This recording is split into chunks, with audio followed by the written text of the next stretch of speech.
कोट गुलाम मोहम्मद मामा के ख़बर ॾींदा हलूं त कोट गुलाम मोहम्मद में इल्मी अदबी फोरम पारां मौजूदा सियासी मुआशी सूरत हाल ते प्रोग्राम रखियो वियो है, जंहिंजी सदारत मोहम्मद मूसा कुंभार कई। तकरीब खे अली हसन खोसो, शाइर शेर मोहम्मद हाले पोटो ख़िताब कयो। इन मौके ते साईं साजन कुमार, डॉक्टर नूर मोहम्मद खासकेली, वासदेव शाहिद खासकेली, साईं अमीर अली समेत अवामी तहरीक जे कारकुननि, उहदेदारनि समेत नौजवान शागिर्दनि वॾे तादाद में शिरकत कई है। प्रोग्राम थियो आहे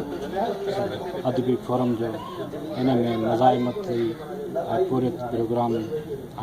थी गुज़रियो, जिन जे दोस्तनि तमामु बहितरीनु ॻाल्हायो, बहितरीनु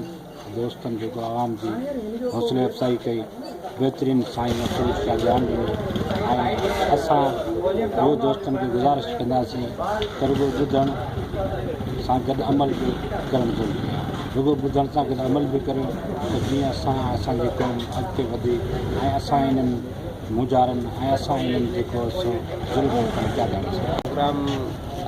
मौजूदा सियासी मुआशी सूरत हाल ऐं असांजे किरदार ते इल्मी अदबी फोरम ऐं औरत मदामत कोट गुलाम मोहम्मद जे तरफ़ां ई प्रोग्राम थियो, जंहिंमें नौजवाननि ऐं उस्तादनि, सियासी कारकुननि शिरकत कई। बुनियादी तौर ते अॼु जेका ॻाल्हि ॿोल थी उहा इहा ई थी, जेको मौजूदा पाकिस्तान जो मुआशी बहरान आहे ऐं सियासी बहरान आहे, उन में जेका आम जेको माण्हू आम आवाम आहे, इन हुकुमराननि जे घेरे में आम आवाम जा जेके मसइला आहिनि, शागिर्दनि जा जेके मसइला आहिनि, बेरोज़गारी जो मसइलो आहे, महांगाई जो मसइलो आहे, उन जो जेको हल आहे उहो उन्हनि हुकुमराननि वटि कोन्हे। उन खां पोइ वरी जेके असांजा क़ौमी मसइला आहिनि,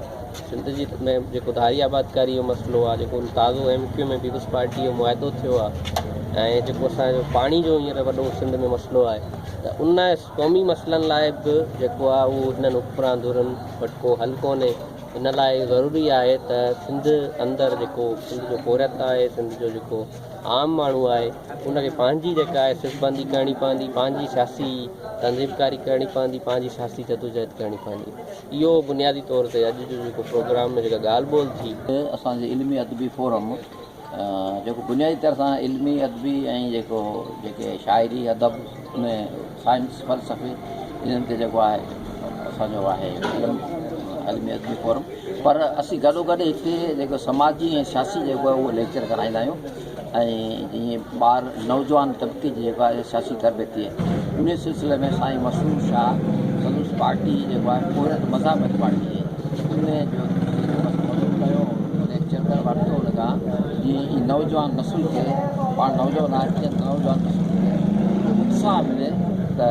जेको आहे हू पंहिंजा क़दम जेके आहिनि उहे पॉज़िटिव रूप में खणनि ऐं अॻिते सिंध जे लाइ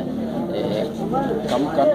छो जो विच में वॾो खाल लॻो पियो आहे, उन खाल खे इन नौजवाननि खे पूरो करिणो आहे। मज़ीद ख़बरनि ऐं तफ़सीलात लाइ विज़िट कयो असांजी वेबसाइट www.awamiNewsHD.com ऐं ॾिसंदा रहो अवामी न्यूज़।